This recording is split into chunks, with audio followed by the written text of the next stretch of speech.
What's going on, good people out there? Today we are back with another awesome episode of JayNas podcast. I'm excited to announce that we got some awesome content to share with you. What we're going to talk and dribble crap, whatever dribble crap means. I don't know, I just invented that word. We're good at dribbling crap. We're dribbling crap like as if there was an unofficial WNBAL sideways team or something like that. Just to, what do they be call at the forefront. We're not the Harlem Globetrotters. We're the West Aussie Harlem Destroy shit talkers. Crappers. Yeah, that sounds good. That sounds good, mate. So look, I've got some exciting stuff to talk about there, Jace, mate. So of course, welcome back again. Great having my partner in crime, JayNas on Jason616 Gaming. Good to have you back on board, mate. You excited, ready to go, buddy? Yeah, dude, I've got some stuff to talk about. There's actually not a lot in the Nintendo world going on this week. Yeah, it's got to do with E3, mate. I think everyone's sort of staying quiet with E3, holding getting back. themselves prepared. They're holding back. Yeah, quiet before the storm is what they say in retail. But doesn't mean I've got nothing to talk about. Of course, I went finding stuff, and I found something of what happened today in gaming as well, as always. But there's a few things, and there's one thing that's not news, but will definitely spark a good chat. So I'll raise that as well, man. So that'll be some good fun anyway. Definitely, mate. Well, look, mate, some of the main topics I want to talk about today is, of course, I want to elaborate a little bit more on Cyberpunk with the E3, which is quite exciting. Definitely, arguably, the number one game sort of anticipation of information release date and that at E3. It's probably going to be the lead. So CD Projekt Red, that everyone's excited for it. Can't wait to see it. Until Dawn's development, they have come out. They've announced a new game, a new horror game. Apparently, it's going to be a series, and apparently, it's going to be absolutely amazingly scary. So I'll elaborate a bit more on that. Of course, Sony and Microsoft announced an official partnership with their cloud. Basically, their cloud-based solutions for gaming experiences and AI solutions. So that's really exciting because for a long time they've sort of worked parallel, but not with or against each other. So sort of neutral. But now they've announced, some sort of cloud partnership which they'll be working together, which means a lot more cross-platform partying and a lot more cross-platform playing, nice. And even backwards capability of both platforms and that, which will be really, really awesome because, everything's going digital these days.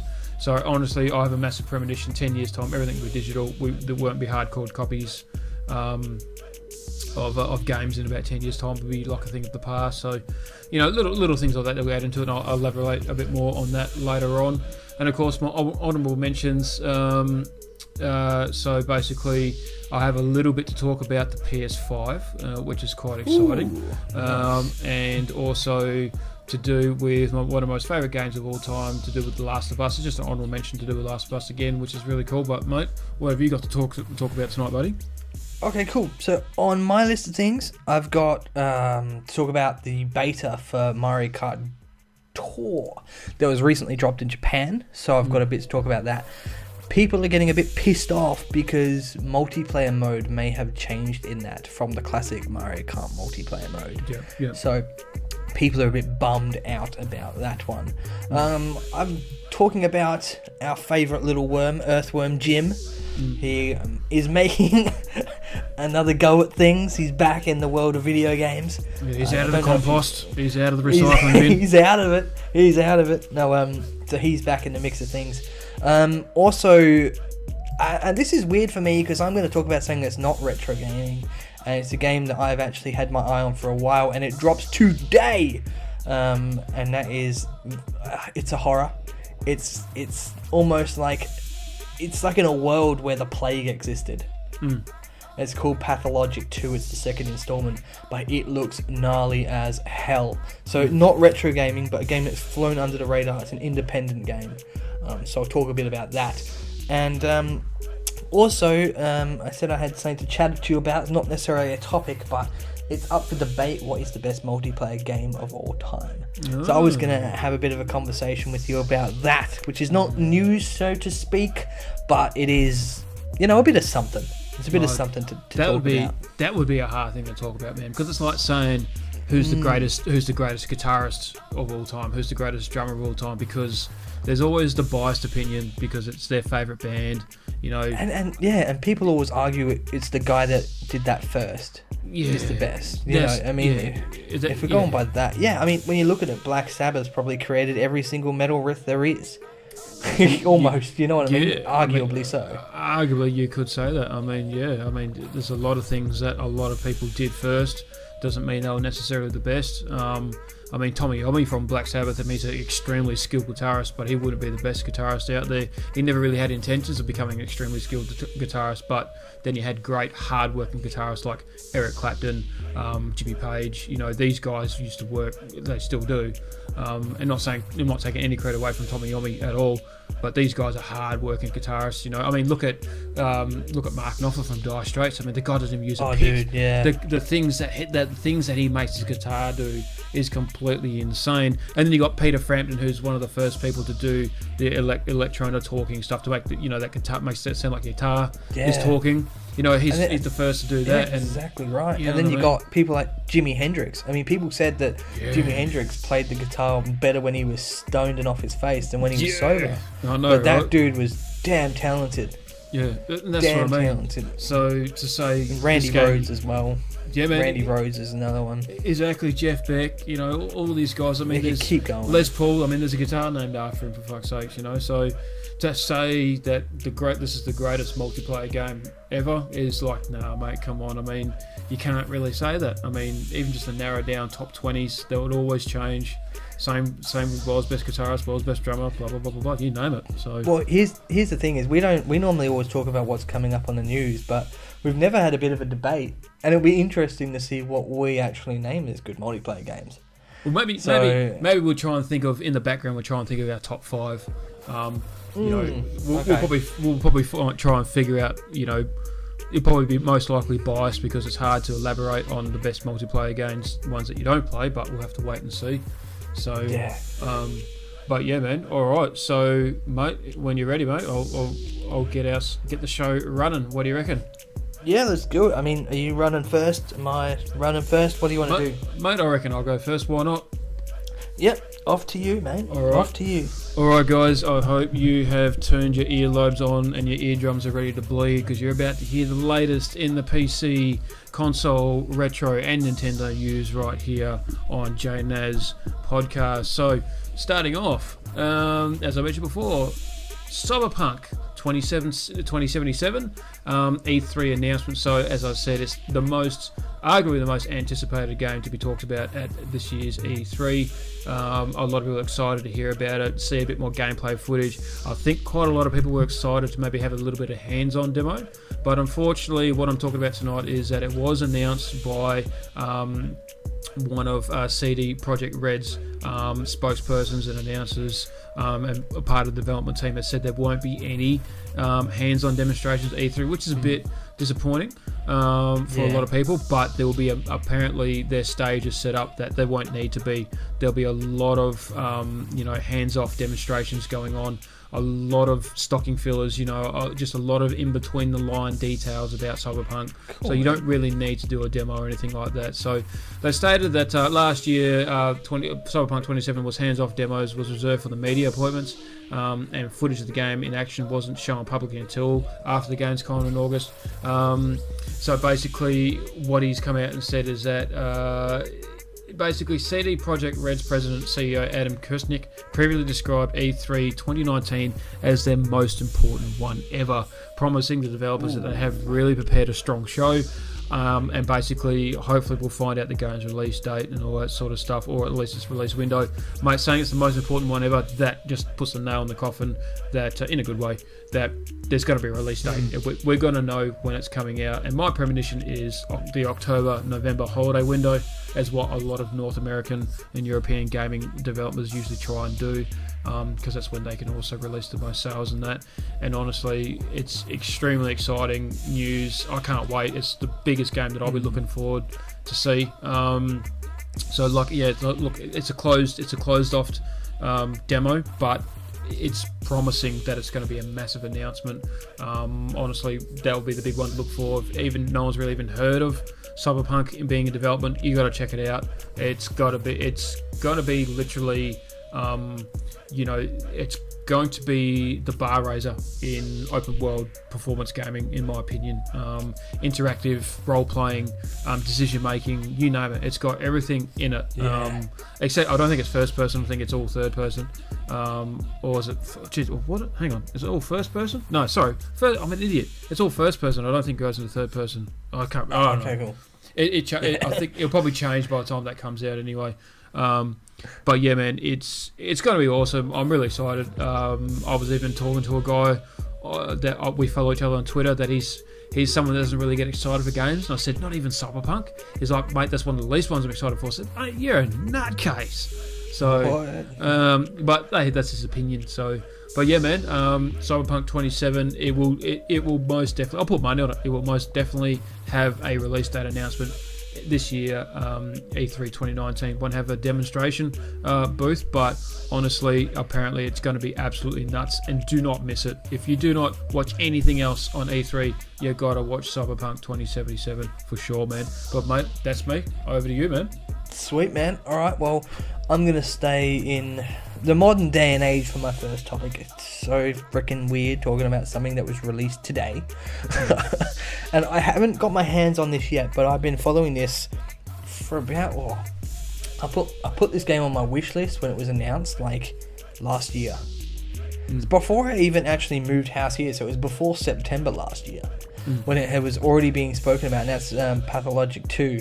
It's like a narrative-driven, like, really dramatic thriller about fighting the deadly outbreak of the plague. So, you play as the plague doctor while the plague is riddling the town. So you're not even the doctor. The doctor has died and you're taking his place, so you don't even know what the frig you're doing either.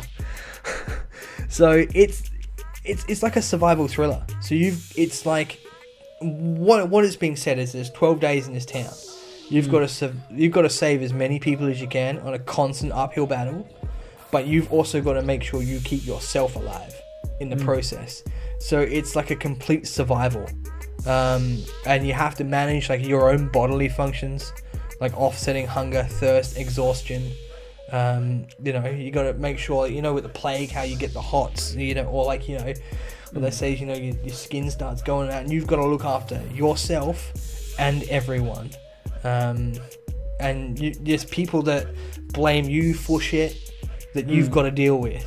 So you were literally got to try and, barter, beg, kill people off that are dying but are at risk of infecting more people. And it's like it's a game where you really have to think about every single move you make, because every move you make has a drastic effect on something else that can possibly happen. It looks fucking hard, but could you imagine being in that position and controlling that character in that game?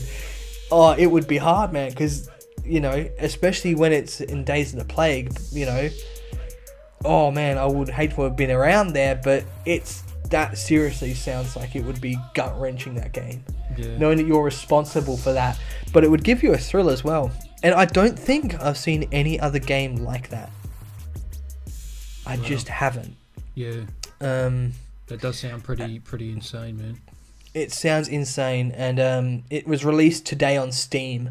There's a damn good trailer for it as well, man, and it'll be one to check out. It will definitely be one to check out, and it is a game that I think is going to fly very much under the radar. But it's got such an interesting plot that it has me fascinated, and I've been watching this unfold, and I'm really stoked it got released today. I might not even wait for the Steam summer sales and just buy it early tomorrow. But either way, man, it's a very different one. if it's only just been released, it won't drop on the Steam summer sales anyway, when they've only just been released. But mate, it's just one of those things you want to get from day one. So yeah, man, that sounds really cool actually. It's probably like you with Cyberpunk. You know, I've been watching this thing unfold, and the fact is that you cannot save everyone in this game. People have to die. Yeah. And that's a scary thought. But looking at some of the screenshots, man, it looks grim, but in a nice way. You know what I mean? Yeah. But yeah, be on the lookout and check out Pathologic 2. The first installment pretty much crashed, and they really had to fund this second one to get this out, but they've taken their time and really perfected something good here. So I always love giving a plug to some of the so many independent people that create these games, because they're not getting the exposure that other games would get, and I mean, it's Ice Pick Lodge that have put this together. They're Russian as well, so they're very under recognized. In fact, who are they? You know what I mean? So some of these games are gems. I think we were talking about that a week or two ago, not on podcast, but on just in general, when we're having conversations about some real indie games that look so damn fun that you probably just never heard of. So they're where all the little gems are. Not saying that all the main exposure ones aren't, but So yeah, that's my piece, man. Feels weird talking about something in the modern day, because it's not normally what I do. But nonetheless, unless it's Nintendo, of course. But talking about something that's not Nintendo is very weird. It's all right, mate. That's all good, buddy. Love it. That's awesome, man. No, mate, that's definitely something to look forward to, man. That's something to look out for, and might chip away on that when we put it on our channels, man. I reckon it'll be cool. Yeah, dude. Yeah, should be good. Anyway, cool, I'll throw it back to you for your next thing. Alright, cool, mate. So, basically what I've come up with today is the Until Dawn developers have created a new nautical horror game, and it's part of the Dark Pictures anthology, so there's going to be more than one horror of this series. So apparently they're going to be sort of linked together as story related, but with different characters or something like that. The first installment of the Dark Pictures anthology is a game called Man of Madhan, I believe it is, and it's going to be released in August 10th, I believe, to be exact. That's actually not that far away in comparison, if it's only just being announced. No, that's right. So about 4 months away. So, which is really cool. So, basically, specifically through the Supermassive is swapping creaking cabins in endless moonlight forest for a great big boat and a whole lot of water. As previously revealed, it follows a group of divers as they set out in search of a rumoured World War II shipwreck while on holiday. As storm rolls in, however, the crew finds itself trapped aboard seemingly abandoned ship and forced to confront its secrets it's been harbouring all these years. So just a group of random fellas on a bloody beer trip, and they think, oh yeah, let's go for a bit of scuba dive on that seemingly harmless looking wrecked World War II ship. What else could go wrong? Swim. Oh shit, here comes a storm, we're stuck out here. We'll be right, fellas. No, you're not. Boom. So this sounds like typical Australians. Yeah, mate, absolutely. You'll be right, fellas. Just bring a bucket, we'll be fine. Look, you'll be fine. She'll be right. Yeah.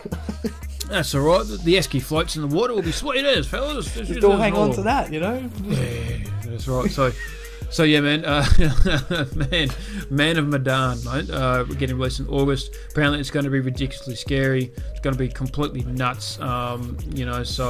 Mate, I'm looking forward to that coming out as well. So if you're a big horror fan, another horror game that's coming out. I am in fact a horror fan.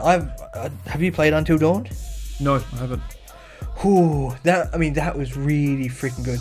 I actually discovered Until Dawn, like, when I got my PS4, I went into like EB Games here, because that's our shop. Do you know what EB even stands for?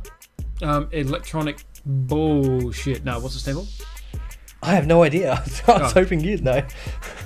Anyway, it's like you buy 2 get 1 game free, and I bought 2 games I was wanting. I think I got Dying Light and what was the other one I got?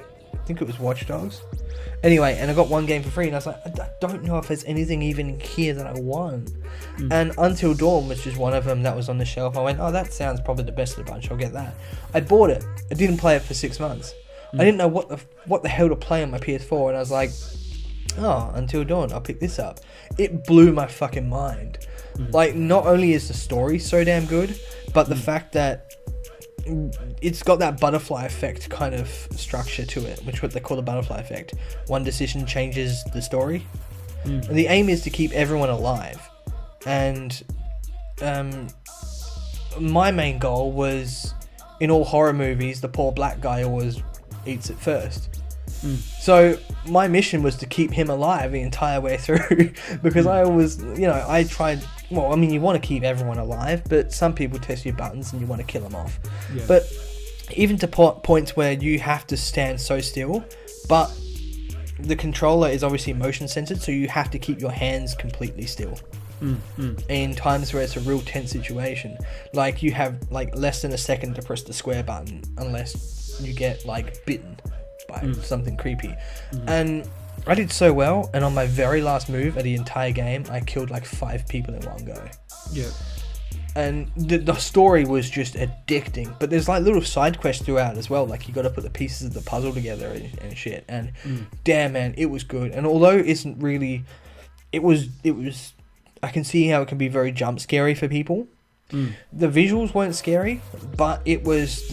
It's like with horror movies. It's the music and the tenseness of where you are that puts you on edge, but if they're getting behind something else and they reckon it's going to be the scariest freaking game of a new age, I believe those guys could pull that off with what they did with Until Dawn. I believe they could pull that off. And man, because you don't have a PS4, do you? Not yet. I'll be getting one very soon, hopefully.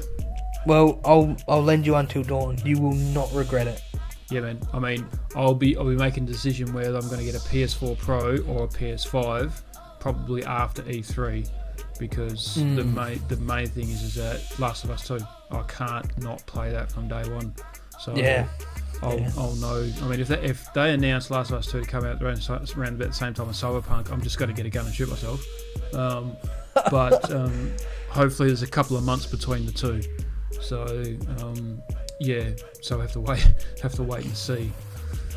Yes. A couple of weeks, I guess. Was it 2 weeks now? No, 3 weeks? Yeah, it's about 2.5 weeks away, mate. So yeah, yeah, man. But no, that's cool. That's if they're doing that, go the Until Dawn crew. They'll do something good, man, for horror. And horror games is hard because I feel like we're just getting the same rehash shit. You know what I mean? Like, same with horror movies. It's the same rehash shit. And Until Dawn really created a damn good story. And if they've got something else up their sleeve, let's bring it on. Happy for it, man. Definitely, mate. But yeah, I'm excited to hear what you got next for us, buddy. Oh, he's out of the compost. Jim, he's back. He's back. Man, he was. And for anyone that played Earthworm Jim 1 and 2 on the Super Nintendo, you know how freaking hard that game was. Well, they're being reprinted for a 25th anniversary classic, but they are being announced and redone on cartridge for the Super Nintendo. What? That's right. They are creating 2 brand new cartridges to play in your old Super Nintendo. So obviously with full intentions of more or less being in a collector's item, I mean, I know a handful of people will still have a Super Nintendo, but I mean... You could buy a brand new Super Nintendo cartridge. So the two things are going to happen. People are just buying them simply for collecting, or 2, suddenly there's going to be a skyrocket market in demand for second-hand Super Nintendos all over Gumtree. So... Get yours now. Well... Yeah, pre-orders have started for it. Right. Only 2,000 copies are being done.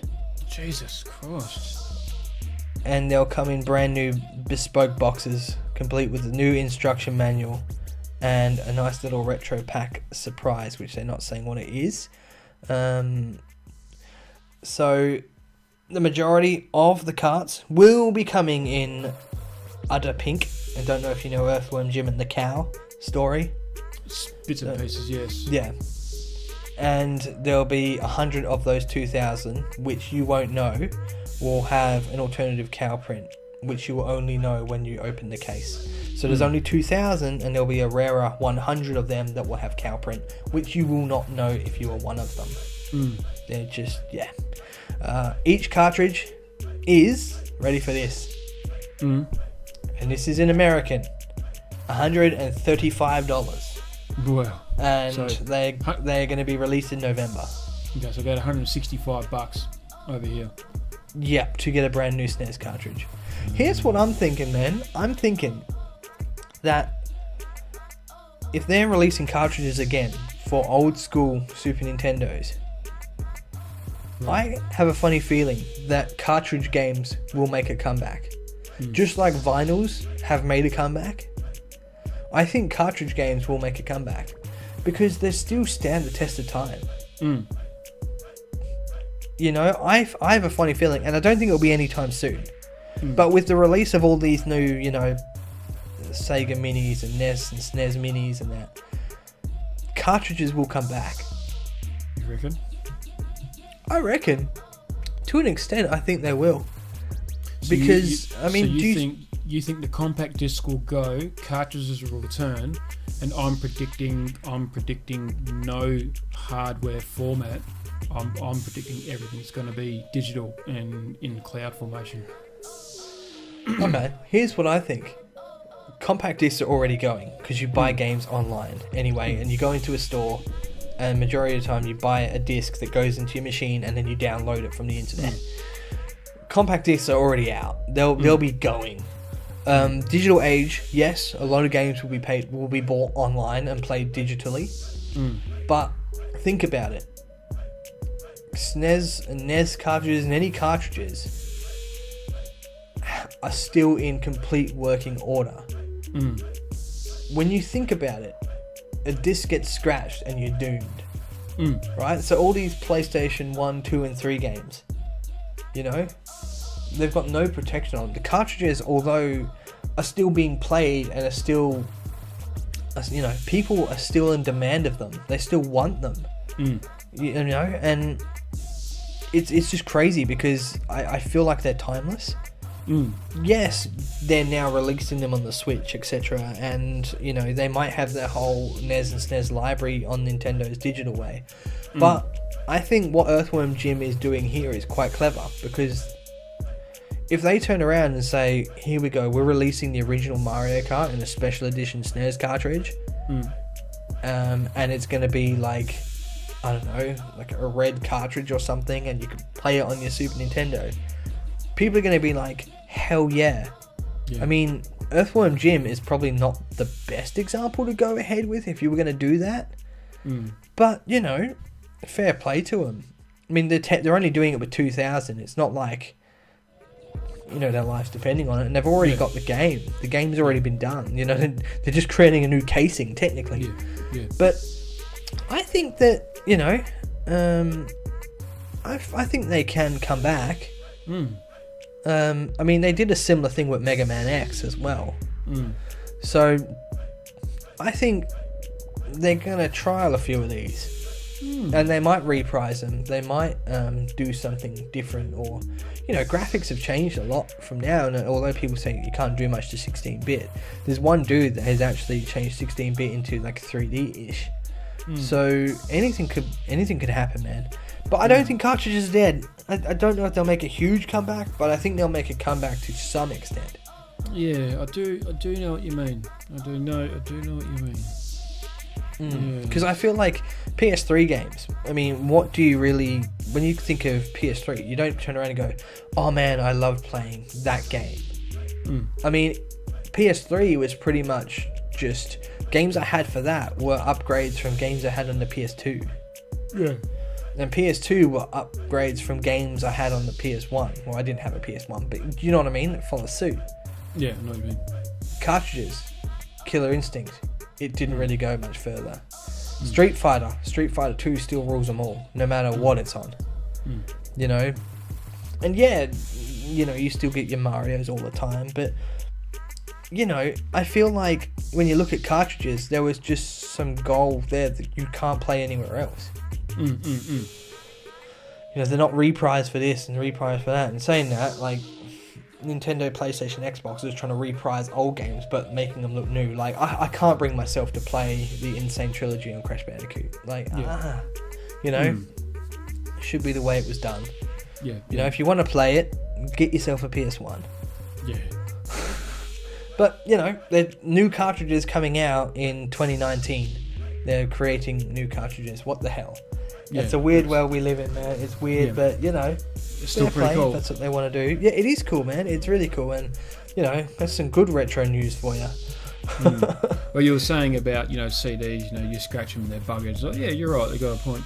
But, you know, if you own cartridges and you got asthma, you know, you've got almost no chance of your game ever, you know, operating ever again. So, you know what I mean? It's true, and to a point, like... You used to blow at the bottom of the cartridge to get it working because it wouldn't work. If you looked after them, you should never have had to have blown on them. but when you're kids, what do you look after when you're kids? Do you know what? Surprisingly, I was one of those kids that did look after stuff. Yeah. I actually didn't just throw stuff around. Like, remember I had that conversation with you? I still got all my old game boxes. Yeah. Like, I didn't throw anything, you know? So... I'm so lucky because I'm glad that I kept some stuff in very good condition. So, and not, I know, when you're a lot of kids that came over, I remember them going, "Oh yeah, let's just play this," and they're like get annoyed and throw the controller on the floor, and I'd be like, "No, don't throw the controller. Like, you've got to look after that." I'm one of those people. When I was reasonably good. I mean, I've got my Nintendo and Super Nintendo and, you know, my Amiga and all the games all second hand. But I got my 64 brand new for Christmas. I looked after that like it was my little baby for a good couple of years. So then the narrative wears off and then it goes, I'll just throw it around. Yeah, I think I remember getting the 64. We got that brand new. And we weren't long over from the UK. Like, we moved here from the UK, the family. And we actually got out of a caravan because 5 of us lived in the caravan when we first moved here and we were so broke. Our family literally like stole cutlery from food courts and that just to have cutlery. Anyway, our very first big Christmas present after moving was the 64. And we opened it up and we had this old TV to plug it into, and Mum and Dad, this is a new house we were in this year as well. We moved in there like 7 months prior. And we had, you know, a playroom or a games room, which is now they've turned into a theatre because there's no need for a games room anymore. We're all adults. And we plugged the 64 into this TV, and the minute we plugged it in, the TV just shit itself and died. That Christmas day. So even though we got the 64, we couldn't play it. So we were sitting there, me and my brother crying. The neighbour ended up lending us a TV, bought it, you know, from over the back of the fence. He walked around on Christmas Day, set up the 64. And showed us how to play Mario Kart. And we had to end up buying that TV off him. We had a spare TV. But, like, we were, like, so devastated we had the 64 but couldn't play it.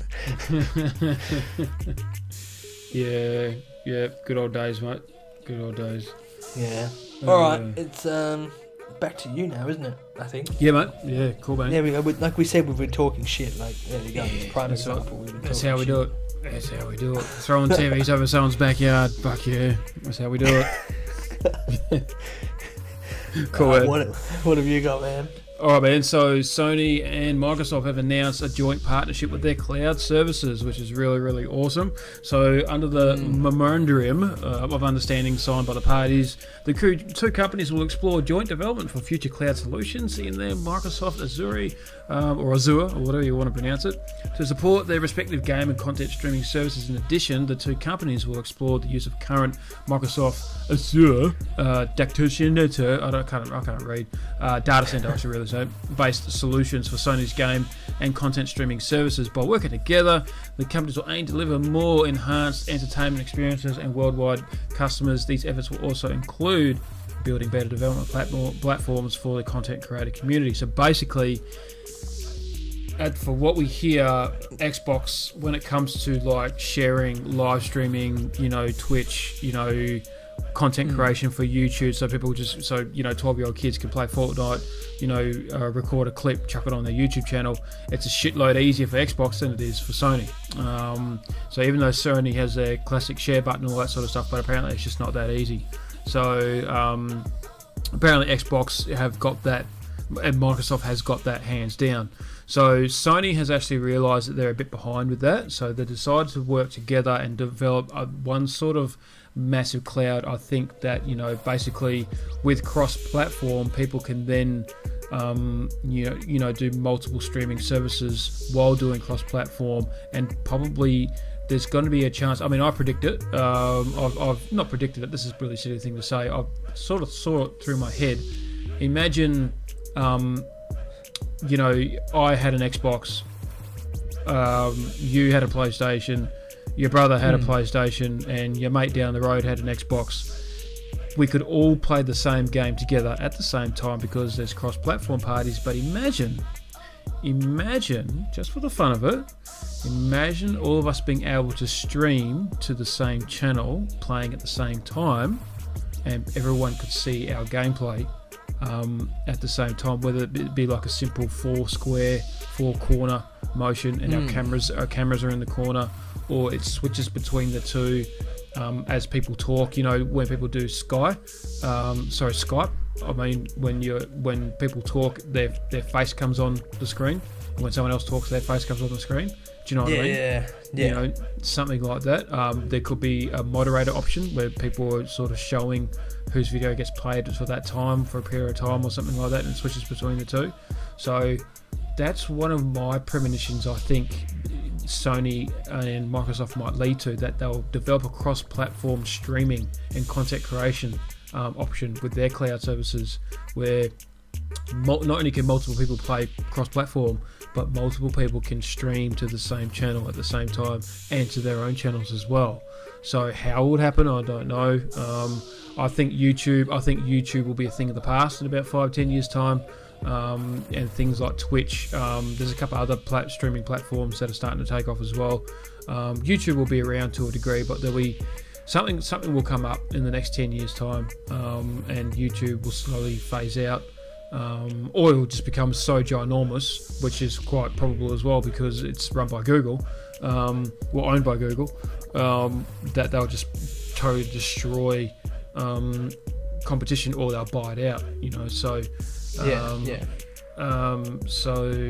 there's a couple of other streaming platforms out there and a couple of other content creation platforms out there, but they just haven't taken off yet, but one day they will.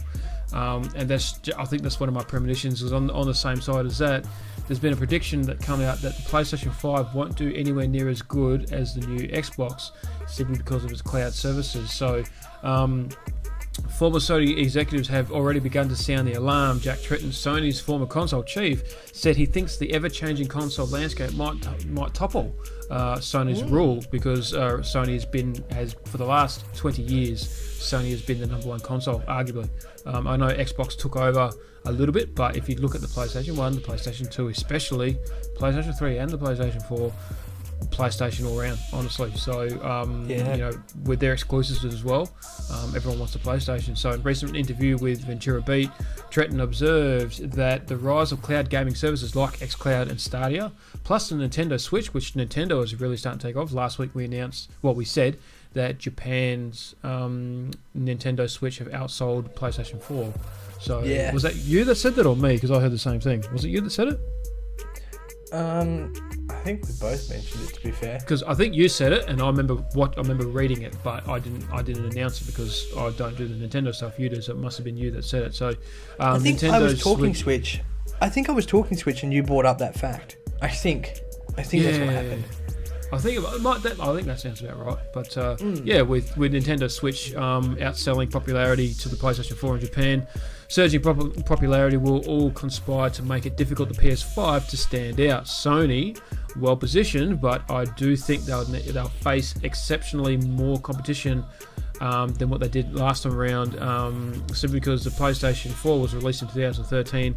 The cloud services that we know today just basically almost were non-existent. A lot changes on social media clouding platforms, and that a lot changes in a year. I mean, if you look at what Facebook was like 5 years ago and 5 years before that, it's massively different. So yeah, Microsoft should give them a better run for their money. And Stadia is a new wrinkle in the market that didn't exist in 2013. Nintendo is more relevant this time around as well.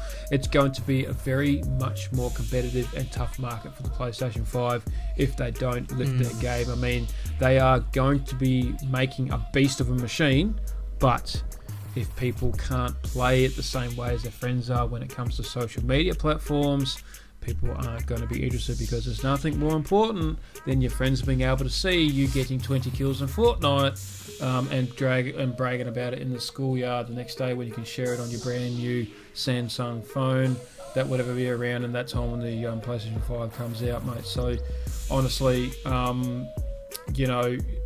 that's what PlayStation has to be woken up to, is that they will fall behind.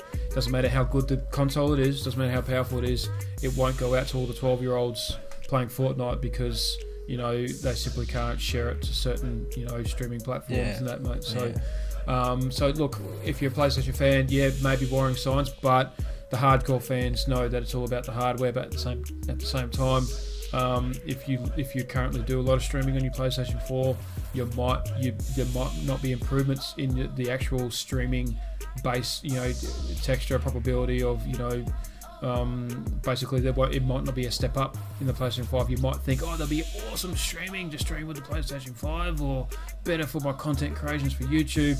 It'd probably be exactly the same if PlayStation 5 don't lift, where Xbox will just take it to a whole new level. So I mean, to be fair, I know you can stream directly from your PS4 with, because I think PS4 allows Twitch.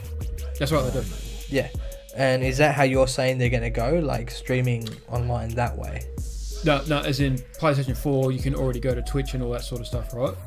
But basically, imagine with with Xbox, imagine Xbox is able to do Twitch, YouTube, stream to multiple platforms, and PlayStation 5 can't, and they still stay on Twitch, and it's still basically the same sort of concept. It's just you and the camera. I guess it's a specific, iToy, the iToy camera, whatever it is. Do you know what I mean? It looks like it's got to be too generic to the next to the PlayStation 5, where Xbox will just keep adding things because their cloud services are so advanced. Yeah, here is a runaround though, and this is what I do. I mean, for sure, I can stream Twitch from my PS4, but I still plug my game capture into it. Because I run mine through OBS. I want my overlays and I want my stream to look a certain way. Yep. So technically, I'm still streaming PS4. Yep. I'm just not doing it directly from the console. Yeah. So if you could do a workaround theoretically and game capture it to your laptop and play it that way, and they should always get your view technically. Yeah, you're 110% correct, man. You're 110% correct. However, if you could be a professional streamer with just one press of the button without having to download, external third-party software, fancy microphones, mixers, and all this sort of stuff. If PlayStation 5, and I'm not saying this is what's going to happen, but imagine if Xbox or PlayStation 5 had said you could literally have the best quality content, streaming, camera, blah, blah, blah, and all you have to do is press this button on your controller, and you'll be streaming to Twitch, you'll be streaming to YouTube, you'll be streaming to Facebook, blah, blah, blah, blah, blah, and you'll be the next superstar. And everyone's like, buy PlayStation 5 because it's got all this shit already built in. I don't have to worry about it. I don't have to worry about this. I don't have to worry about that. Blah, blah, blah, blah, blah.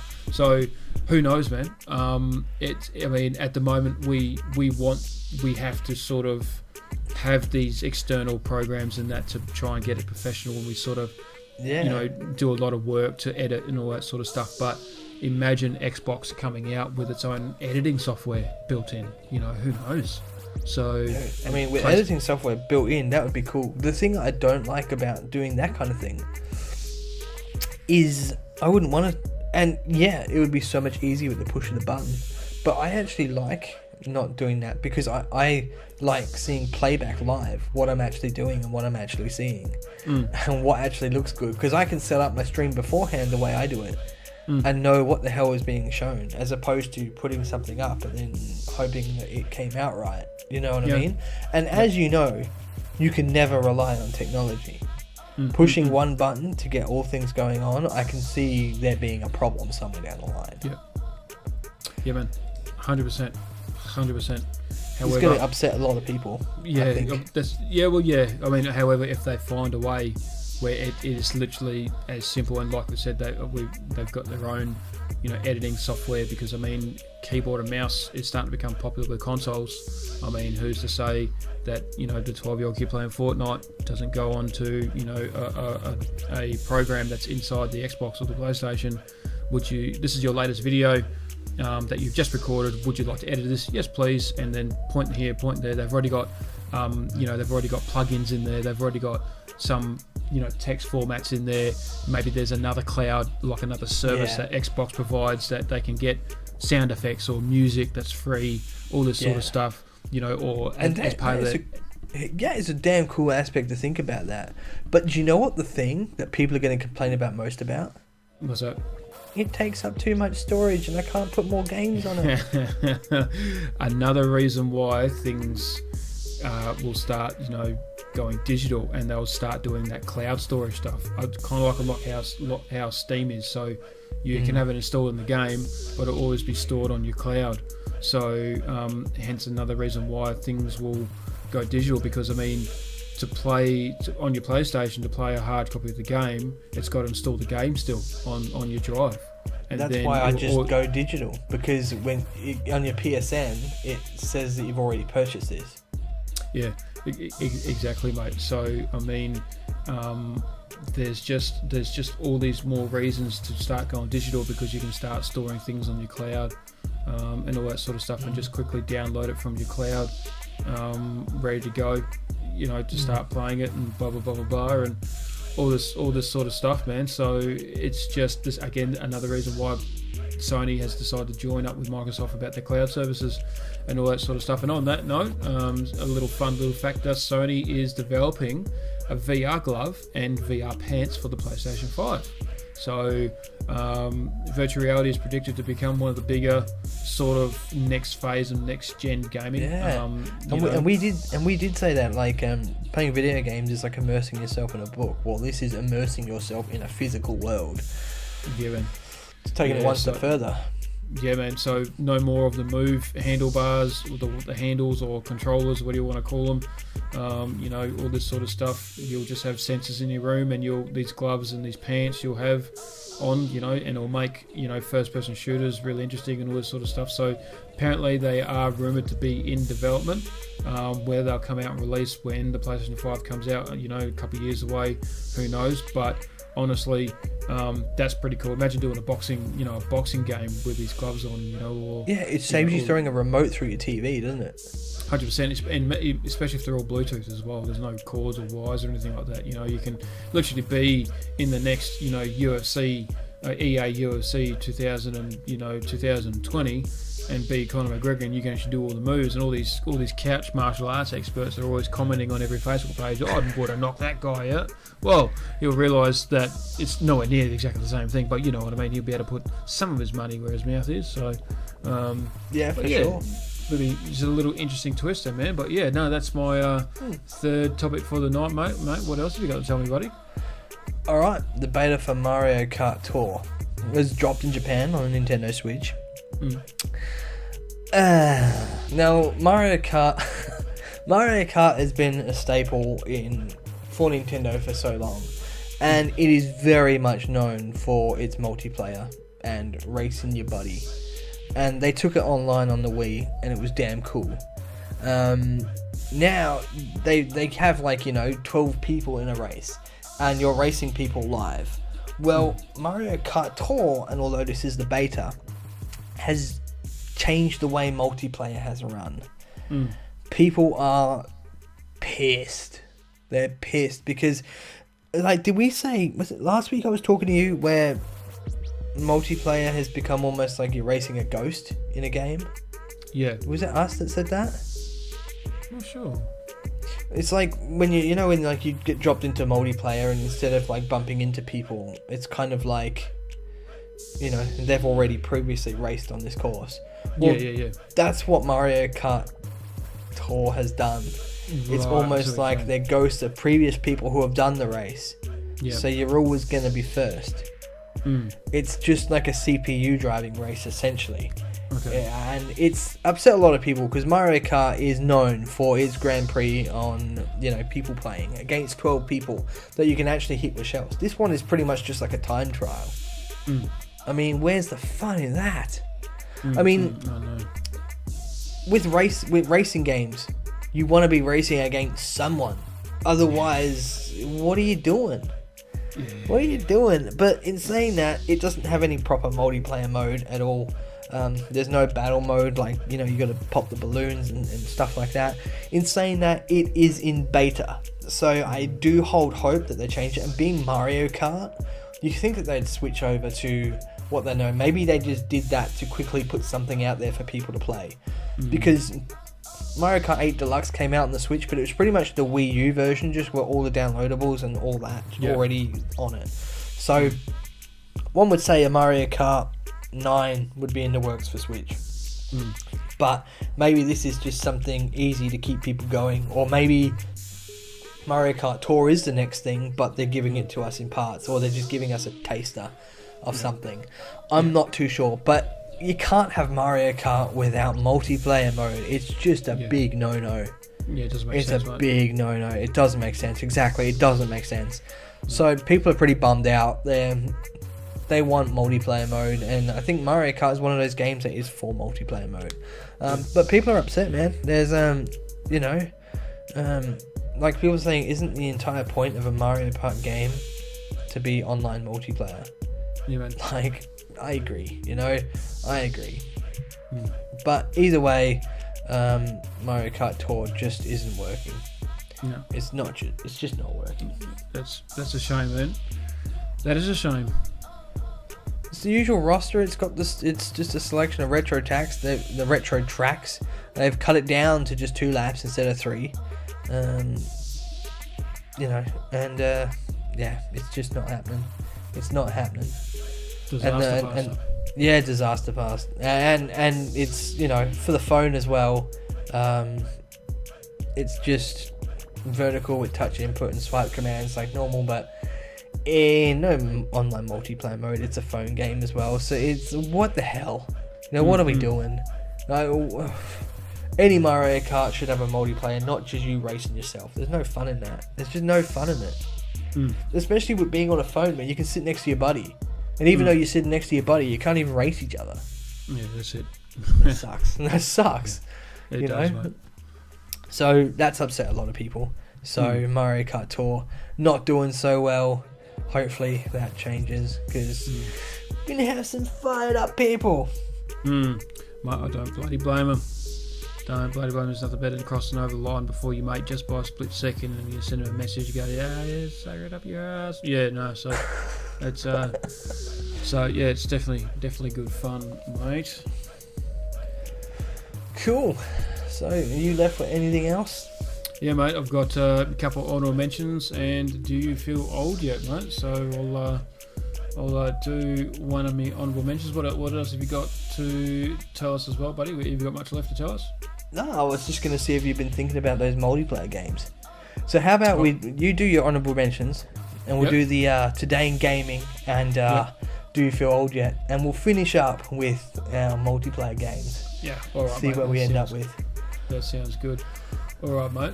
So, probably the first thing I will mention is, of course, one of my favourite games of all time, The Last of Us. I found out today that there are still thousands of people still playing Last of Us multiplayer, so Last of Us Online. I remember playing that when The Last of Us first came out, and I thought The Last of Us Online multiplayer, it was brilliant. I thought it was great. I remember didn't have the single player was outstandingly awesome, and a lot of people thought the multiplayer was crap compared to the single player. But as it started developing, a lot of people started liking it, and I thought it was great as well. So, have you ever played the multiplayer? I actually haven't. No, I haven't. No, it's brilliant, man. I mean, you start off. There's you can do like you're basically I can't remember the game modes. But basically, there's the more basic game modes. There was 4 for hunters, and there were 4 fireflies. And basically, what it was that you could have layouts as well, which are very basic, like a simple gun, like a sidearm, a simple rifle, or a sniper rifle or something, and you can start off with like a nail bomb or a Molotov or something like that. And you could go and collect parts throughout the map. They were always scattered in the same spot. You can always collect parts, and you can craft things as well. So you get ammo, and you can craft things, and you can pick things up from dead people, I believe, and things like that. Sweet. So you could quickly craft multiple Molotov cocktails and that.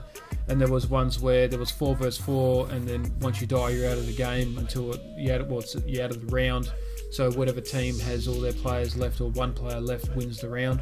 Or you could have like your team, a team of 4 each, have a total of like 20 lives or 30 lives. So if your team dies 20 times, you lose. So, which is really, really cool. It was great. It was a great concept. It was a lot of fun. There's a lot of stealth involved. There's so much strategy involved in it. It was so much fun, and still thousands of people still play the game. The multiplayer online still to this day, which I thought was a really cool read to see. That's cool. Yeah, I was really glad to hear about that, and I'm looking forward again to The Last of Us 2, but not just that. The multiplayer aspect, I reckon if it's just anything on par with the first one, it'll be great. So it'll probably most likely be even better. So that's one of my other honorable mentions. Should I say my other honorable mention as well, mate? Yeah, man, go for it. You may as well while you're on the topic. Yeah, go for it. No worries, mate. So the other honorable mention is Steam. Valve launches mobile Steam chat app, which is pretty cool. You can still chat on Steam on your mobile, but I think they're bringing out something like it's closer to Messenger, basically like Facebook Messenger. So it's its own separate application. So you can see people. Basically, you can see people on Steam that's playing, which you can see now. I can see it now on my Steam app on my phone. But you can get notifications and game invites, which you couldn't really do before. You can manage group chats and all that sort of stuff. Basically, I think you can talk to people in game as well. So while they're playing, you can talk to them in game. It will come up a little bit different, I think. So while people are playing a game, you can talk to them on your mobile phone and all this sort of stuff. So it's a cool little feature, I think. So yeah, man, it's gonna be really cool. I think maybe you can might be able to see as in what they're playing, not as in you'll be able to see what they're playing, and you'll be able to click on it and I don't know what this game is, and you'll be able to click on it on your phone, and it'll go to a website. It'll click on a link, it'll go to a website what game they're playing, and then you can talk to them about it and all that sort of stuff while they're playing it. So all these little things. So it's a cool little feature. Which is a good thing as well, man. So that's a pretty cool honorable mention. And of course, I've just got my "Do you feel old yet, mate?" So, yeah, man. Do you want me to do the Today in Gaming, or do you want to do your "Do you feel old yet" mate? first? You do your Today in Gaming, mate. Do your Today in Gaming. All right, Today in Gaming, May 23rd. We are going back 39 years ago. The arcade version of Pac-Man was released. Today, 39 years ago. 39 years ago. So it came out on Atari first? No, it was arcade, man, so I don't even think it was on the home console yet. It wasn't even on the Atari. No, it went arcade. Didn't even have the home console then, man. It was before that day. So Pac-Man was released 39 years ago. Yeah, pretty much, yeah. See, I wasn't even born yet. Neither was I. No, I wasn't even born yet. But you'll like my Do Feel. That's pretty cool, man. 39 years ago, I mean, a lot's changed. I mean, Pac-Man is still probably one of the most recognised gaming symbols of all time, right next to Mario, in my opinion. So everyone knows Pac-Man. I reckon, so simple. Yeah, Mario, Pac-Man, Sonic's pretty recognisable now. But Pac-Man, yeah, definitely up there, dude. Pac-Man's up there. In fact, I feel like him and the Ghost in themselves are pretty much icons, you know. But anyway, man, I'm looking forward. It make me feel old, although that's probably not a good thing. But yeah, make me feel old. So, 11 years ago. So it's not too far away, but still, it's pretty quick. So 11 years ago, Rockstar released Grand Theft Auto 4 on the Xbox 360 and the PlayStation 3 on all platforms. So North America, Europe, and Australia. So that was 11 years ago was the release of Grand Theft Auto 4.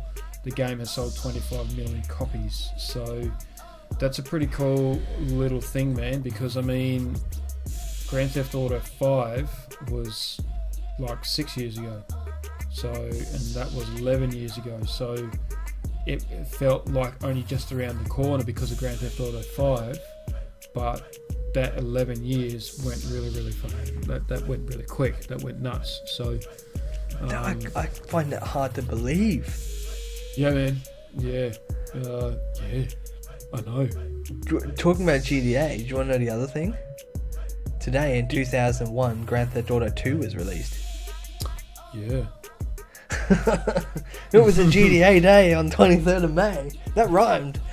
Well, Jesus Christ. Well, they reckon in 1999, a special release of Grand Theft Auto London, 1969 for PC, PlayStation in North America. So it was supposed to be an expansion pack for PlayStation 1 game. The way they worked, you start up GTA London disc, and then you would put on the disc for GTA 1, after which you would swap back to the London disc or some crap like that.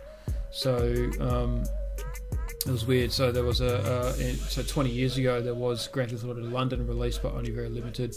And another cool thing that you might like, 20 years ago today, 20 years ago on the 26th, on 3 days time, Nintendo releases Super Smash Bros. For the Nintendo 64 in North America. The mascot fighter was since become the most popular series for Nintendo, spawning 2 sequels with a third in development. So 20 years ago this month was the official birth of Super Mario Smash Bros, mate.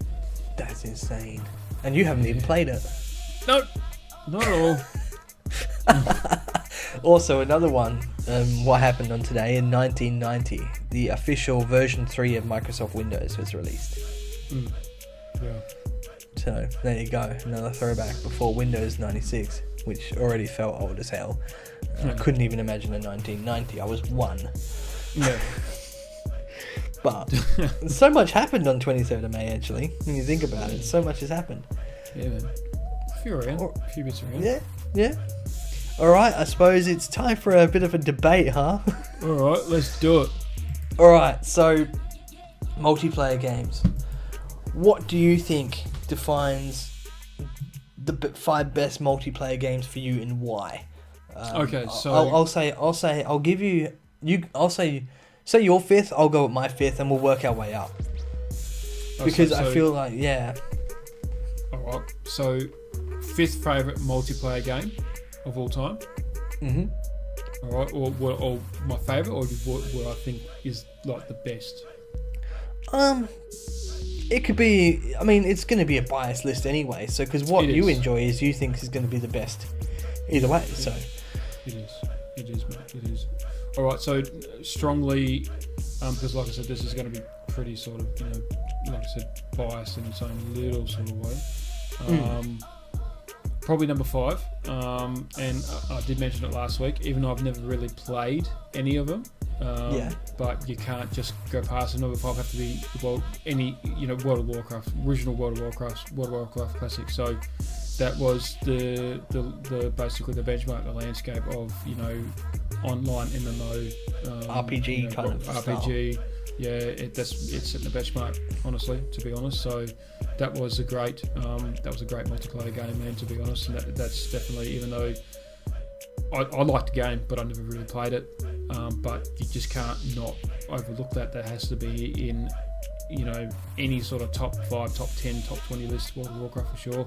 And yeah, that has to make my top 5 for sure, man. But number 5, maybe because I never really played it. But yeah, number 5 for me. What about you, man? I actually was thinking and considering putting World of Warcraft in mine, and I've never been a fan of it. It's just not my thing. I can see why it would earn its spot there. Technically I can see why it would earn its spot there. But I'm leaving it out of my top 5. Okay. I'm not putting it in there. In my 5th spot, I'm actually going to go with Super Street Fighter 2. And the reason being is that game was the first one to do a 1 versus 2 player in the arcades. Of course. It created the play against your buddy instead of just playing against the computer and getting a high score. It kind of set the record for fighting games, and it was the first one that really did, like I said, you versus your mate. So I think that in itself, in a fighting game, really defines fighting games and keeps on defining games to come, because that is still, people still do Street Fighter 2 competitions all over the world. And it's stood the test of time, and I think that gets my number 5 spot, because it definitely defined the fighting game genre. So, what about your 4? Right, so number 4, I would have to say the Battlefield series. So Battlefield 3, Battlefield 4, Battlefield has to be, again, in my opinion, I get a bit biased, but in my opinion, a lot of people's top 4, top 5, whatever, because the game was designed to be, multiplayer first-person shooter, so it has such a strong multiplayer aspect of it all. So yeah, man, that would have to be, number, a strong number 4 for like Battlefield 3, Battlefield 4, Battlefield 1, Battlefield 5. So, that's just a classic. So, and I'm going to say, even though again, it's the same with the Call of Duties as well. I'm going to put the Call of Duties in equal number 4 as well. That's sort of just in the same genre, the same category. They're basically the same game, but not in their own little way. So yeah, basically the Battlefields and Call of Duties is number 4 for me, man. Number 4 for me was Call of Duty. Right. Yeah, so I agree with you on number 4. Reason being is people just put so many hours into that, and I think that was the first real online kind of games that really took off. Of playing people on the internet, and playing games on the internet with people. And you say World of Warcraft did that, but as far as non-RPGs go, I feel like Call of Duty was probably the first game that really took off like that. Everyone went fucking ballistic on it. I mean, I am not really a Call of Duty guy. I did like the games. I never went on a multiplayer because I just got absolutely demolished. Like, I would spawn in, gone. Spawn in, gone. People are so damn good at that game, it's not even funny. So, I would say Call of Duty owns its spot number 4, to be fair. And like you said, World of Warcraft, it's not really your thing. It wasn't really my thing. I liked some of the campaigns, but there was too many games came out. There was Advanced Warfare came out, and I went, sod it. I can't be bothered. There's too many to keep track of. It's like FIFA and, NFL and Tiger Woods golf, and it's the same. Like, there's always a new one of it. So something brand new comes out, but it's similar. But they're still hugely played online, even now. So yeah, I agree with you. I would put Call of Duty in at 4. Yeah, cool, man. All right, cool. Moving up to the top. What have you got at 3? So number 3 for me would have to be GTA Online. Or GTA 5 Online. So that's basically its own game in itself. So I mean, you got GTA 5 and you got GTA 5 Online. I mean, were actually marketed as separate games because they practically mainly are. The game GTA 5 Online is probably the most strongest, online based game currently out there, apart from like games like World of Warcraft and that. I mean, the DLCs, the microtransactions. Oh, it's insane what they do. Yeah, it's still making so much money. Yeah, exactly, mate. So the player count, the proactivity that's going on with the game and all that sort of stuff, it's pretty insane. Again, again, bias. I still do love GTA Online. I thought it was great. I thought it was one of the best multiplayer onlines that I played because of just simply you can really get right into your character. You can really sort of personalise your character and just really sort of do in the life of what you would do if you were a fucking thug. So, do I feel like punching someone today? Yeah, I'll punch that person. No worries. Why have we never played GTA Online together? I didn't know you had it. Yeah, man. You got GTA 5 online. I do, yeah. On that little laptop. I do, man. You betcha. It runs it alright. Yeah. Yeah, I didn't even know. Dude, this laptop is a beast. Mate, Don't you count this laptop out. Does everything. My whole channel runs off this thing. Mate, I haven't jumped in GTA 5 in a long time. Neither have I, man. Neither have I. We might have to look into it and see what we can do. But yeah, man, that's mate, GTA 5 online will have to be my number 3. Sweet, man. And you know what? I love GTA, so I can understand where you're coming from with that. But for me, the only problem that takes away from GTA is the amount of people screwing with you online and people just, I guess, breaking the game, being invincible, going incognito or attacking you, then turning themselves, into passive mode. There's so many people that go on there just to fuck with you. And I feel like that sometimes takes away from the experience. It can get annoying when you're in a world where you just can't get doing anything. There's always people screwing around with you, and but GTA have tried to fix that themselves, with the whole passive mode thing. Good on them and they punished people. Remember, they put them in like the dunce rooms with everyone else that was doing the exact same thing.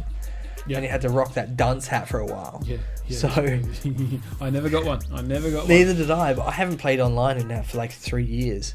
Yeah. Or something like that. There's so much content that's come out that I've not got.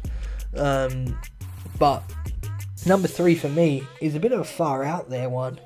And I'm going to go with Super Bomberman on the Super Nintendo. 1, 2, or 3.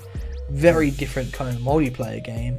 You just blow the hell out of everyone else on the screen and be the last one standing. Simple concept. But my god, the amount of just banter I've had playing 4-player Bomberman. Like, you would not believe. That was the multiplayer game, the first multiplayer game I ever played against my brother. And I still turn that game on now for its multiplayer, somewhat 27 years later. Wow. It is too damn good. I don't know if you've ever played Bomberman. It's such a simple concept and it is so fun. And every time you play it, it's different. Every single time. But yeah, up the good old Bomberman, and I was really hoping that he would become a character in the new Super Smash, because he had a new release on the Switch, but they still didn't give him the fucking justice he deserves. He's still a very under-recognized character in the Nintendo franchises, and it's upsetting because it is a damn good game. For sure, man. For sure. Number 2. Number 2. All right, man. So of course, it's in a funny spot being number 2, because again, it's a game I've never actually played, but I don't. It's not that I don't need to play it. It never really fazed me, never really interested me in the first place. But I heard enough about it, seen a lot of people play it. I know a lot about it. Well, not a lot, but I know my fair share about it and all that sort of stuff. But of course, number 2 is Minecraft. So, never played Minecraft, but it's arguably one of the best games of all time. It's still 8 years, I think it released 8 years ago. I think it was 9 years ago maybe. And it's still extremely popular to this day, even in tournaments and all that sort of stuff. Still a very popular game today.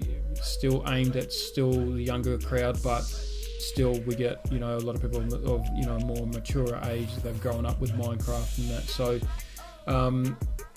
the expenditure, the flexibility of the game is mind-blowing. It never ceases to amaze me of people putting up posts of what they built in Minecraft. They've built cities, replicas of buildings and all this sort of stuff. The detail, even though the game, and I just think also, imagine if the game wasn't that blocks art sort of text and how amazing it would look, but That's what makes Minecraft. So, I mean, I have to admit, I'm not a Minecraft person, and I actually didn't consider Minecraft in this list. But no, I that totally, lost me. But I guess it is an insane game, and if you got the patience, it's great. I guess I get bored with it quickly. Oh yeah, so would I, 100%. But for those people that can create that shit, man, Jesus Christ. Yeah, I know. I mean, like I was about to say, I've seen people replicate major parts of cities, and they put it together as one big city. And they go, this guy built this city in Minecraft, and it took him 2 years. And I'm like, fucking hell, no way. And what's the payoff at the end? You just put up a video of it, like. Yeah, people give you a good on you, mate. But hey, that's his thing, man. But yeah, that's dedication. Yeah, man. Minecraft is my number 2, buddy. Sweet. All right then. My number 2 is Mario Kart, because it is just spans so many games. It spans so many games, and it's hard because there's so many games. Like, you could even arguably put Smash Brothers in this as well, because they're pretty much equal. They're the 2 staple games on Nintendo every single time they release a console, and they're always just as good as the success is just as good as the one that has just been put out. It's your typical Mario Kart's great as well, because you can go online, but you still sit there with your four buddies on the couch playing, and you're just trying to throw off the other person. And Smash has got multiple tournaments going on for that as well. But I'm gonna say Mario Kart, because I played more of Mario Kart over my time than I have Smash. But there's nothing like Mario Kart, and no other racing game will ever compare to Mario Kart. It is the one at the top of the mountain for where racing games are concerned, and there's nothing like picking up a spiny shell and battering whoever it is up front when you're all the way at the back. That game can change in an instant, and it keeps you on the edge of your seat. So I keep Mario Kart in my number 2 position. So I could go on about it for ages. I know we're running out of time here, so I'm going to try and hurry it up. That's all right. All right, your number 1. Drum roll. So, number 1. So of course my, bias alert, big time bias alert. So of course the people that know me or watch my channel and all that sort of stuff, blah blah. It's pretty obvious what my number 1 is going to be, and of course it's going to be Rocket League. So, so of course Rocket League is going to be my number 1 multiplayer game, because it is a multiplayer aspect game, it's a multiplayer competitive game. Rocket League literally has its own genre. It's not even a genre. It's not a sport game. It's not a racing game. It's not a MMO or anything like that. It's literally its own genre. It's the only game of its kind. And like I said, it's considered one of the most one of the most highest skill set games in current times. It's got the highest skill ceiling of any game. The mechanics are so advanced that and it's such a highly physics based that it does take many hundreds upon hundreds of hours just to develop basic game skill mechanics, let alone actually getting good at the game and having game sense. So the best players in the world are sitting around 4,000, 5,000 hours of the game. And all that sort of stuff, and like I said, it's not the most popular, but it's a very popular esport game as well, with the cash prizes only getting bigger and bigger and more popular, with Epic Games getting inside Epic stores or whatever, Epic Games getting involved. It's probably just going to grow, and it's actually a really good fun game to watch. So at the moment it's a little bit tricky to sort of understand what's going on. It's pretty simple to understand that you've got to hit a ball into a goal. That's what people love about spectating it. Compared to CSGO or League of Legends or anything like that, you've got to have some sort of understanding concepts to a point. But hitting a ball into a goal is one thing, but it's also the camera angles at the moment. I know that Psyonix wants to do something about their camera when it comes to watching RLCS and all that sort of stuff, to have a bit more of an understanding of who's wearing what and how and why and all that sort of stuff. But honestly, Rocket League, you can't say, if someone says to me what's the greatest game of all time, I won't say Rocket League, because it's not, because it's just such a simple basic game, but it's just got a high skill level of mechanics and all that sort of stuff, because it's not the Yeah, greatest game yeah. ever made. It's nowhere near it. So I mean, in my opinion, the greatest games ever made, are like I said, The Last of Us, GTA 5, Super Nintendo games, GoldenEye on 64, Donkey Kong and all that sort of stuff. These are some of the greatest games. Street Fighter 2. These are the greatest games ever made, and Rocket Tetris. League. Yeah, Tetris. So Rocket League doesn't even come anywhere near those, but as a multiplayer game, as a competitive game, as a skill set game, it takes the cake. So Witcher 3 is another brilliant game. Skyrim is another brilliant game. These are the best games ever made. And those. I mean, if someone says to me, "What do you think are the top 10 best games ever made?" Rocket League might not even make in my top 10. It might not. Because to be honest, it's a beautiful, brilliant, awesome game, but it's not the best game. It's funny. It's funny you say that, because I actually did a blog about a month ago on what are the 10 greatest video games in the world. Yeah. It really, I mean, I had Minecraft in the top 10. Oh yes. Yeah, and there was a few games that would stand out in that. And it was a really hard list to put. Dude, I put what was it, 3,800 words together to do that. It was an 7-page blog.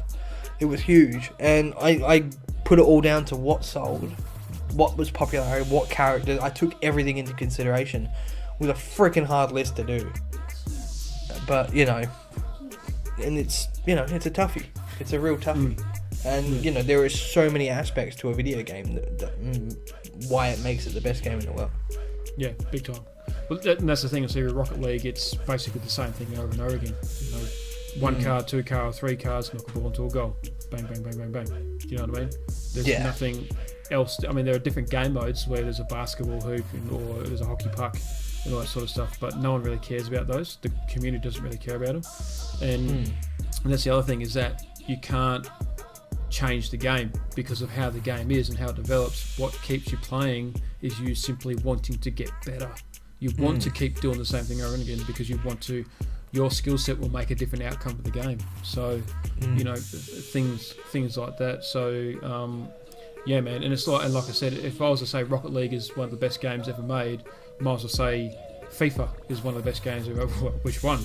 Do you know what I mean? It's in that same concept. Which one? So, one of the Skates is the best game of all time. All that sort of stuff. It has that because it's got that repetitive motion.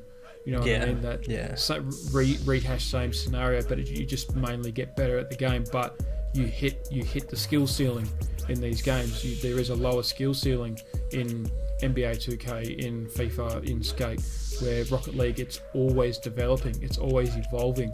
There are things that people still learn to this day, where where the top 10 teams, right? I think I heard this on a post at YouTube or something like that. The top 10 teams, there's 3 players in a team. The top teams, there's 30 players.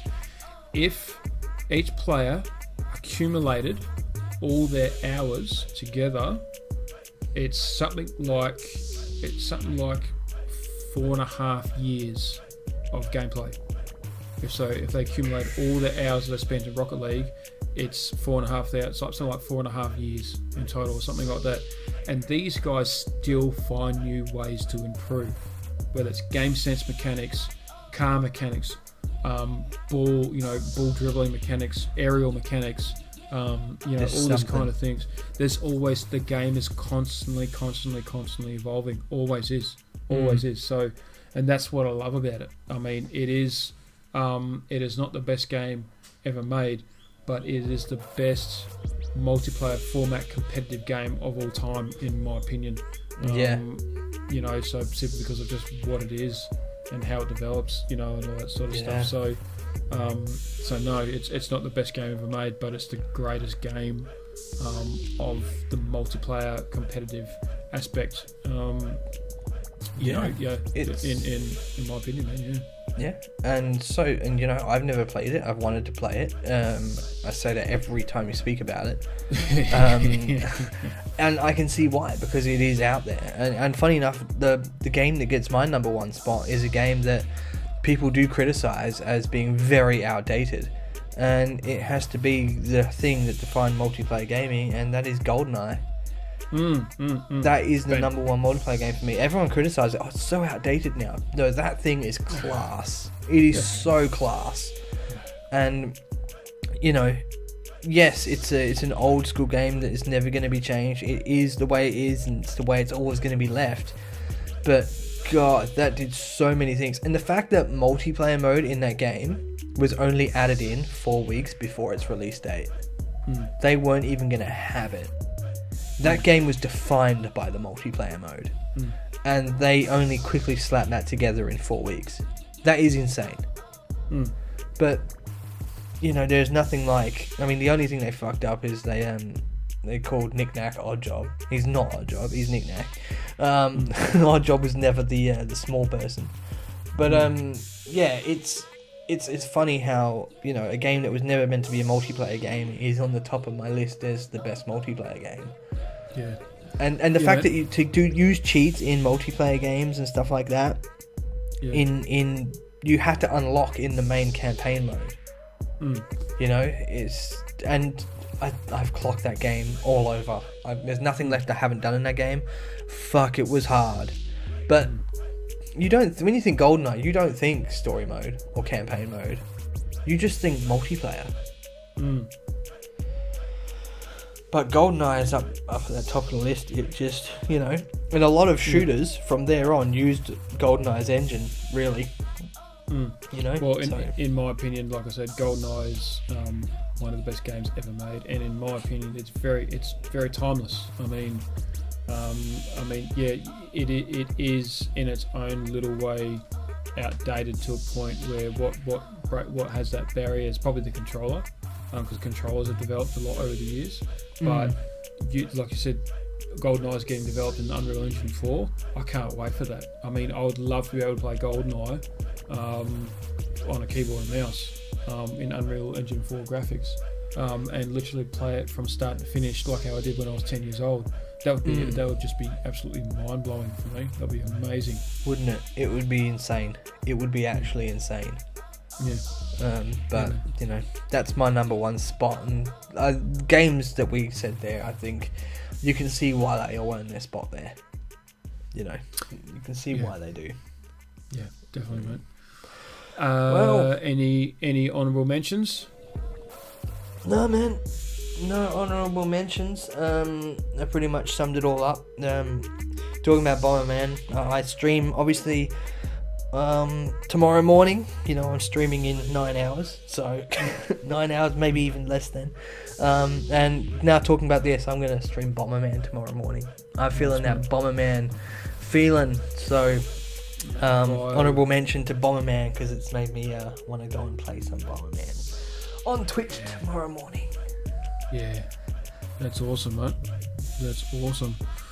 Alright, dude, shall we wrap up another awesome JayNas podcast, buddy, for episode number 4, I believe this is? Yeah, no, 5, I think. Episode number 5? Oh, jeez. I suck when I do that. I always get it bloody wrong. I don't normally remember numbers, but I luckily I can count to 5. You get to this number 5, is it? Yeah, it's number 5. Damn it, you're right. Damn it, I just checked. Damn it. Alright, take it away, man. You wrap this thing up. Cool, man. Alright, guys, as always, you are now fully up to date with all the latest PC, console, retro, and Nintendo news. Make sure you stay tuned for our next podcast that will come out next week. We'll give you the latest updates again. We're getting closer to E3, very exciting stuff. Anything that comes out, you will hear it fresh from here with 2 of the best, most handsomest Aussies in all of Australia, and Jason as well, I suppose. But just kidding. Mate. Well, I'm not Aussie, so. Oh, that's right. Yeah, that's right. I forgot about that. Just for today. Just for today. I'll be it for today. Yeah. I'll be it for today. Yeah. But of course, as always, guys, don't forget to check out Jason616. I'll leave a link in my description to his channel. And as always, Jace. Of course, I'll leave a link in my description so you can check out NasG gameplays. Like he said, he's an attractive man. Go if you don't want to watch his game content, just watch him.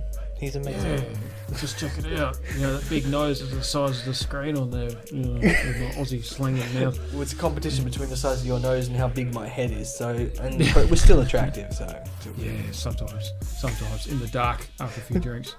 So, yeah. Good to see our ugly mugs over on YouTube. Yeah, exactly. Alright guys, it's been a real pleasure. We are going to leave it there, and we'll see you all in the next JayNas podcast video.